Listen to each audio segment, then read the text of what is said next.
शीर्षक दिल के गुनगुनाहट। रेवेंसवुड के छोटे अलग अलग नगर में, जो कि धुंध सेकी हुई जंगलों में बसा हुआ था, वहां एक किस्सा था जिसकी चर्चा सभी नगरवासियों के बीच में होती थी। वे उस पुराने महल के बारे में बोलते थे जो पहाड़ी पर था।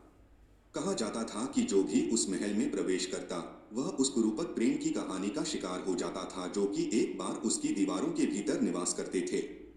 एक तूफानी रात जब बिजली आसमान को तोड़ती थी और बादल गरज रहे थे, एक युवा जोड़ा अलेक्स और एमिली तूफान से बचने के लिए ढूंढते रहे।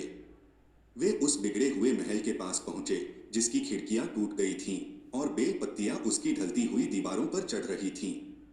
स्थानीय लोगों की चेतावनियों को नजरअंदाज करते हुए उन्होंने अंदर की ओर जाना शुरू किया, बरसात से राहत के लिए आश्रय की तलाश में।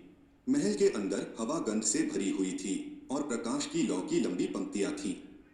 डरावनी माहौल के बावजूद अलेक्स और एमिली एक दूसरे की बाहों में सुकून पाया। उनका प्रेम उस प्राचीन हॉल में घिरे अंधेरे के बीच से गुजरता था।